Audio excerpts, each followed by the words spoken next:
ನಮಸ್ಕಾರ ಬಂಧುಗಳೇ, ನಾನು ಹರ್ಷಿತ್. ಬ್ರಹ್ಮಾವರ ತಾಲೂಕಿನ ಮನೂರು ಗ್ರಾಮದಲ್ಲಿ ಬೆಳ್ಳಂಬೆಳಗ್ಗೆ ಸುಮಾರಿಗೆ 8:30 ಸಮಯಕ್ಕೆ ಉದ್ಯಮಿಯೊಬ್ಬರ ಮನೆಗೆ ಪೊಲೀಸ್ ಹಾಗೂ ಅಧಿಕಾರಿಗಳ ವೇಷದಲ್ಲಿ 2 ಕಾರುಗಳಲ್ಲಿ ಬಂದ ಘಟನೆ ಮಣೂರಿನಲ್ಲಿ ನಡೆದಿದೆ. ಇನೋವಾ ಮತ್ತು ಸ್ವಿಫ್ಟ್ ಕಾರ್ನಲ್ಲಿ 6ರಿಂದ 8 ಜನರ ತಂಡವೊಂದು ಬಂದು ಮನೆ ಮುಂದೆ ನಿಂತಿದೆ.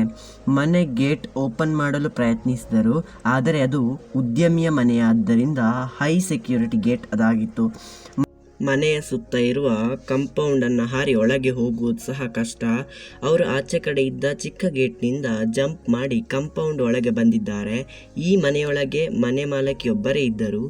ಈ ದರೋಡೆಕೋರರು ಬಾಗಿಲನ್ನು ಬಡಿದ್ರು, ಕಿರುಚಾಡಿದ್ರು ಸಹ ಮನೆ ಮಾಲಕಿಗೆ ಗೊತ್ತಾಗಲಿಲ್ಲ. ಅದೃಷ್ಟವಶಾತ್ ಅವರು ಮೇಲಿನ ಮಹಡಿಯಲ್ಲಿದ್ದರು ಅನಿಸುತ್ತೆ, ಇಲ್ಲದಿದ್ದರೆ ಅವರು ಬಾಗಿಲು ಓಪನ್ ಮಾಡ್ತಿದ್ರು. ಇದು ಉಡುಪಿಯಲ್ಲಿ ಮತ್ತೊಂದು ಆತಂಕಕಾರಿ ಘಟನೆಗೆ ಸಾಕ್ಷಿಯಾಗ್ತಿತ್ತು. ಬಾಗಿಲು ಓಪನ್ ಮಾಡದ ಕಾರಣ ದರೋಡೆಕೋರರು ಕಿಟಕಿಯಲ್ಲಿಯೂ ಕೂಡ ಇಣುಕಿ ನೋಡ್ತಿದ್ರು. ಈ ಮನೆಯ CCTV ಮೇಲೆ ನಿಗಾ ಇಡುತ್ತಿರುವ ಕುಂದಾಪುರದ ಸೈನ್ ಇನ್ ಸೆಕ್ಯೂರಿಟಿ ಸಂಸ್ಥೆಯ ಕೃಷ್ಣ ಇವರಿಗೆ ಕರೆ ಮಾಡಿದ್ರು. ಆದರೆ ಇವರು ಕರೆ ರಿಸೀವ್ ಮಾಡಲಿಲ್ಲ. ನಂತರ ಬಂದು ನೋಡಿದಾಗ ಸೈನ್ ಇನ್ ಸೆಕ್ಯೂರಿಟಿ ಸಂಸ್ಥೆಯ ಕರೆ ಇತ್ತು. ಇವರು ಸ್ವಲ್ಪ ಗಾಬರಿಯಾದರು. ನಂತರ ಇವರು ವಾಟ್ಸಪ್ ಓಪನ್ ಮಾಡಿದಾಗ ಒಂದು ಫೋಟೋ ಮತ್ತು ವಿಡಿಯೋ ಇತ್ತು. ಇದನ್ನು ನೋಡಿ ಇವರು CCTV ಫುಟೇಜನ್ನು ಓಪನ್ ಮಾಡಿ ನೋಡಿದ್ರು. ನಂತರ ಈ ಮನೆ ಮಾಲಕಿ ಕೃಷ್ಣ ಅವರಿಗೆ ಕರೆ ಮಾಡಿದ್ರು. ನಂತರ ಕೃಷ್ಣ ಅವರು ಈ ಮನೆ ಮಾಲಕಿಗೆ ಕರೆ ಮಾಡಿ, ನಿಮ್ಮ ಪರಿಚಿತರು ಇದರಲ್ಲಿ ಇದ್ದಾರಾ ಎಂದು ಕೇಳಿದರು. ಆಗ ಮನೆ ಮಾಲಕಿ ಇಲ್ಲ ಎಂದರು. ನೀವು ಗಾಬರಿಯಾಗಬೇಡಿ, ಯಾವುದೇ ಕಾರಣಕ್ಕೂ ಬಾಗಿಲು ಓಪನ್ ಮಾಡಬೇಡಿ, ಪೊಲೀಸರಿಗೆ ಇನ್ಫಾರ್ಮ್ ಮಾಡಿ ಎಂದು ಹೇಳಿದರು. ಬಂಧುಗಳೇ, ಬನ್ನಿ ಮನೆ ಮಾಲಕಿಯ ಮಾತುಗಳನ್ನು ಕೇಳೋಣ. ಧನ್ಯವಾದಗಳು ವಿಡಿಯೋ ನೋಡಿದ್ದಕ್ಕೆ. ನಾನು ಫಸ್ಟು ಮಕ್ಕಳನ್ನ ಸ್ಕೂಲಿಗೆ ಬಿಟ್ಬಿಟ್ಟು ಗೇಟ್ ಕ್ಲೋಸ್ ಮಾಡಿ ಬರ್ತಾ ಇದ್ದೆ. ನನಗೇನು ಗೊತ್ತಿದ್ದಿಲ್ಲ. ಬಂದುಬಿಟ್ಟು ಡೋರೆಲ್ಲ ಕ್ಲೋಸ್ ಮಾಡಿಬಿಟ್ಟು ಒಳಗಡೆ ಸ್ನಾನಕ್ಕಂತ ಬಂದಿದ್ದೆ. ಬರುವಾಗ ಸೈನಿನ್ ಸೆಕ್ಯೂರಿಟಿ ಅವ್ರು ಕಾಲ್ ಮಾಡಿದ್ರು. ನಾನು ಫೋನ್ ಎತ್ತಿಲ್ಲ, ನನಗೆ ಗೊತ್ತಾಗಿಲ್ಲ. ತಿರ್ಗಿ ಕೃಷ್ಣ ಅವ್ರು ಕಾಲ್ ಮಾಡಿಬಿಟ್ಟು ನಿಮ್ಮ ಮನೆಗೆ ಯಾರೋ ಕಾಂಪೌಂಡ್ ಹಾರಿ ಬರ್ತಾ ಇದ್ದಾರೆ ಅಂತ ಹೇಳಿದ್ರು. ಮತ್ತು ಅವ್ರು ಫೋನಲ್ಲೇ ಇದ್ದರು. ನಾನು ನರ್ವಸ್ ಆಗ್ತೀನಂತ. ನೀವು ಏನು ಭಯ ಪಡಬೇಡಿ, ಅವರು ಅಲ್ಲೇ ಇದ್ದಾರೆ, ಏನು ಮಾಡೋದು ಪೊಲೀಸ್ಗೆ ಹೇಳಬೇಕಾ ಅಂತ. ನಾನು IT ಅವ್ರು ಯಾರೋ ಅಂತ 1 ನಿಮಿಷ ಇರಿ ಅಂತ ಅವ್ರಿಗೆ ಹೇಳಿದೆ.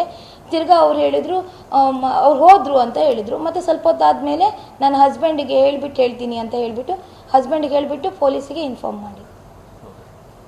ನಿಮ್ಗೆ ಎಂತ ಅನ್ಸ್ತದೆ ಈ ಘಟನೆಗೆ? ಇದು ತುಂಬ ಡೋರ್ನೆಲ್ಲ ತುಂಬ ಇದು ಮಾಡಿದಾರಲ್ಲ, ತುಂಬ ನಾನು ನರ್ವಸ್ ಆಗಿದ್ದೆ, ತುಂಬ ಭಯಪಟ್ಟಿದ್ದೆ ನಾನು.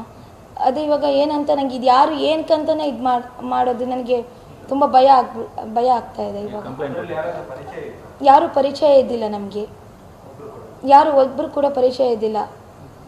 ಅವರು ಮತ್ತೆ ಬಂದುಬಿಟ್ಟು ತಿರ್ಗಾ ಇದು ಮಾಡಿಬಿಟ್ಟು ಹೋದ್ರಲ್ಲ, ಗೇಟ್ನೆಲ್ಲ ಕಟ್ ಮಾಡೋಕ್ಕೆಲ್ಲ ಟ್ರೈ ಮಾಡಿದರು. ಮತ್ತು ಸ್ವಲ್ಪ ಜನ ಆಚೆನೇ ಇದ್ದರು. ನಮ್ಮ ಕ್ಯಾಮ್ರಾದಲ್ಲೂ ನಾನು ವಾಚ್ ಮಾಡಿ ನೋಡಿದ್ದೆ. ಅಲ್ಲ, ಈ ದೊಡ್ಡ ಘಟನೆ ತಡಲಿಕ್ಕೆ ಯಾರು ಸಮಯ ಪ್ರಜ್ಞೆ ಕಾರಣ ಅಂತ?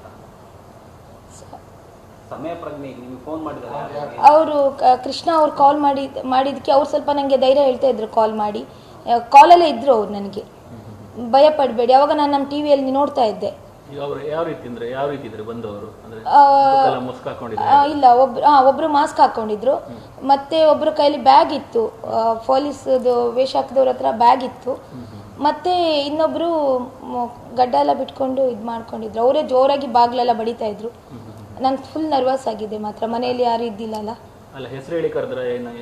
ಇಲ್ಲ, ಅದೇನು ಕೇಳಿಸಿಲ್ಲ. ಖಾಲಿ ಕಿರ್ಚಿದ್ದು ಒಂಥರ ಕೇಳ್ತಾ ಇತ್ತು. ಮತ್ತೆ ಬಾಗಿಲನ್ನ ಜೋರಾಗಿ ಇದು ಮಾಡ್ತಾ ಇದ್ರು. ಒಂದು 6-7 ನಿಮಿಷ ಇದ್ದಿದ್ರು. ಕೊಟ್ಟಿದ್ದೀವಿ, ಅವರು ಇದು ಮಾಡ್ತೀವಿ ಅಂತ ಹೇಳಿದ್ರು. ಎಲ್ಲ ಬಂದಿದ್ರು. ಯಾವ ಇದ್ರಲ್ಲಿ ಕೊಟ್ಟಿದ್ರಿ? ಅಂದ್ರೆ ರೋಡಿಗೆ ಬಂದಿದ್ರಂತ? ಹೌದೌದು.